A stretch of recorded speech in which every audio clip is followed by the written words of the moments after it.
പരിശുദ്ധ അമ്മയോട് ചേർന്ന് നമ്മുടെ ജീവിതങ്ങളെ സമർപ്പിച്ച് പ്രാർത്ഥിക്കുന്ന ദിവസങ്ങളാണ്. ആദ്യത്തെ 12 ദിനങ്ങളിൽ തിന്മയുടെ ബന്ധനങ്ങളിൽ നിന്ന്, ലോകാരൂപിയിൽ നിന്ന് വിമോചനം പ്രാപിക്കുവാനായിട്ട് നമ്മൾ ആഗ്രഹിച്ച് പ്രാർത്ഥിക്കുമ്പോൾ, ഇന്ന് നാം ധ്യാന വിഷയമാക്കുന്ന, വിചിന്തനത്തിനെടുക്കുന്ന ചിന്ത ഇതാണ്: അലസതയിൽ നിന്ന് മാറുവാനായിട്ട്.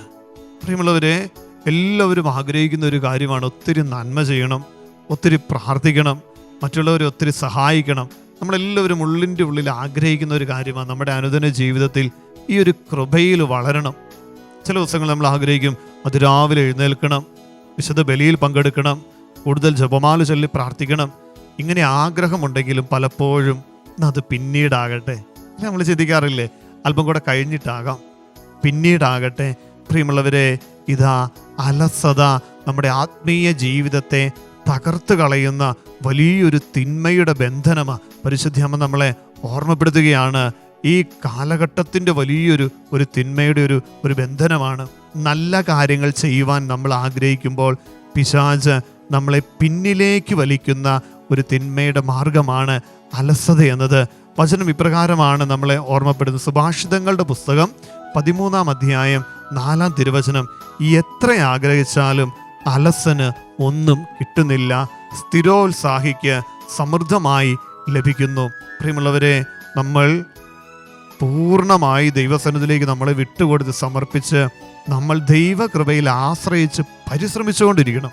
പ്രാർത്ഥനയിൽ വളരുവാൻ, നന്മയിൽ വളരുവാൻ, ദൈവകൃപയിൽ വളരുവാനായിട്ട് നമ്മൾ പരിശ്രമിക്കണം.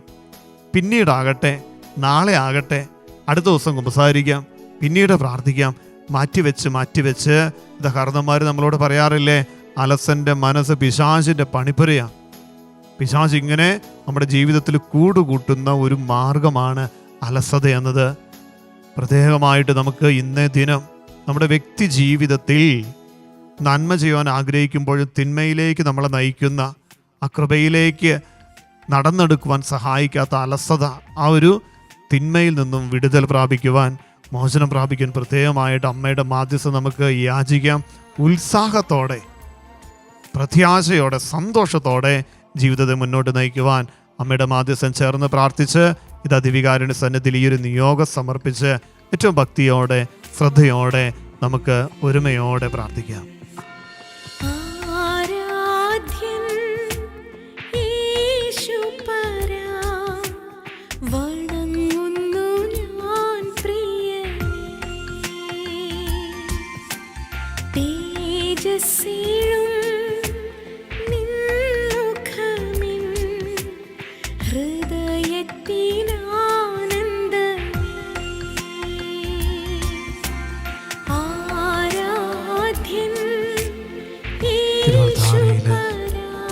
നമ്മളോടൊപ്പമായിരിക്കുന്ന ദിവികാരുണ്യ ഈശോയെ നമുക്ക് ആരാധിക്കാം. ഈശോയെ, ഞങ്ങളങ്ങേ ആരാധിക്കുന്നു, സ്തുതിക്കുന്നു, ഞങ്ങളങ്ങേക്ക് നന്ദി പറയുന്നു. ഈ അൽത്താരയിൽ എല്ലാ പ്രാർത്ഥനകളെയും നിയോഗങ്ങളെയും ചേർത്ത് വയ്ക്കുന്നു. വളരെ പ്രത്യേകമായിട്ട് ഈ ദിവസങ്ങളിൽ പ്രാർത്ഥനാ സഹായം ചോദിച്ചിരിക്കുന്ന എല്ലാവരുടെ നിയോഗങ്ങൾ, ഒത്തിരിയധികം പ്രാർത്ഥനാ സഹായങ്ങൾ, നിയോഗങ്ങൾ വാട്സപ്പിലൂടെ, സന്ദേശങ്ങളിലൂടെയൊക്കെ നൽകിയിട്ടുണ്ട്. എല്ലാം സമർപ്പിക്കുന്ന ഈശോയെ, എല്ലാ ജീവിതങ്ങളിലും നിൻ്റെ ഒരു ഇടപെടലുണ്ടാകട്ടെ, പരിശുദ്ധാത്മാവിൻ്റെ നിറവുണ്ടാകട്ടെ. പ്രാർത്ഥനയോടെ കരങ്ങൾ കൂപ്പി ദിവികാരുണ്യ സന്നിധിയിൽ ഇതാ ഈശോയെ, ഞങ്ങളിലുള്ള അലസത, മടി, പ്രാർത്ഥിക്കുവാനും നന്മയുടെ കാര്യങ്ങൾ ചെയ്യുവാനും എല്ലാം ഞങ്ങൾക്ക് ആഗ്രഹമുണ്ടെങ്കിൽ സാധിക്കാതെ വരുന്ന അലസത എന്ന ഒരു തിന്മയിൽ നിന്നും, വലിയൊരു വിപത്തിൽ നിന്നും ദൈവമേ ഞങ്ങൾക്ക് വിടുതൽ നൽകണമേ, മോചനം നൽകണമേ എന്നും പ്രാർത്ഥിക്കുവാനായിട്ടുള്ളൊരു തീക്ഷ്ണത നൽകി, എല്ലാ കാര്യങ്ങളിലും ഒരു ഉത്സാഹം നൽകി, ഉണർവ് നൽകി, പ്രത്യാശ നൽകി ദിവികാരുടെ ഈശോയെ ഞങ്ങളെല്ലാവരെയും കൈപിടിച്ച് നയിക്കണമേ. പിന്നീടാകട്ടെ, മാറ്റിവെക്കുന്ന ഒത്തിരി കാര്യങ്ങളുണ്ട്. കർത്താവേ, നിൻ്റെ സന്നിധിയിലേക്ക് ഞങ്ങളെ തന്നെ സമർപ്പിക്കുകയാണ്.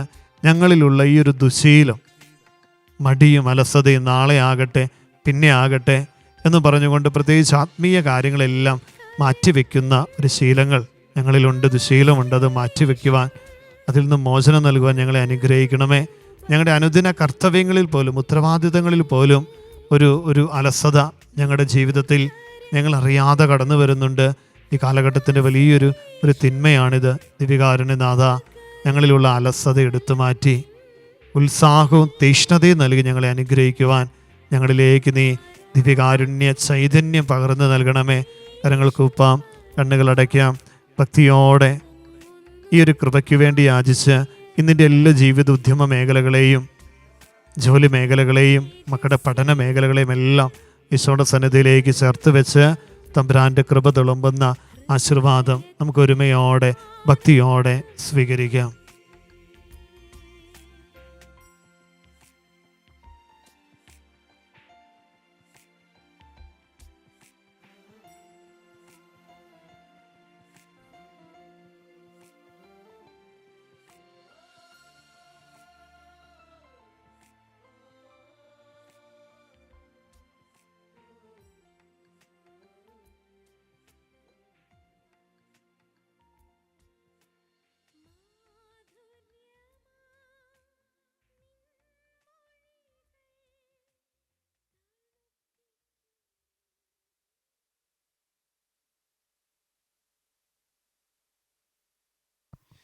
പരിശുദ്ധ പരമദിവികാരുണ്യീശോയ്ക്ക് നേരം ആരാധനയും സ്തുതിയും പുകഴ്ചയും ഉണ്ടായിരിക്കട്ടെ. പരിശുദ്ധ പരമദിവികാരുണ്യീശോയ്ക്ക് നേരം ആരാധനയും സ്തുതിയും പുകഴ്ചയും ഉണ്ടായിരിക്കട്ടെ. പരിശുദ്ധ പരമദിവികാരുണ്യീശോയ്ക്ക് നേരം ആരാധനയും സ്തുതിയും പുകഴ്ചയും ഉണ്ടായിരിക്കട്ടെ.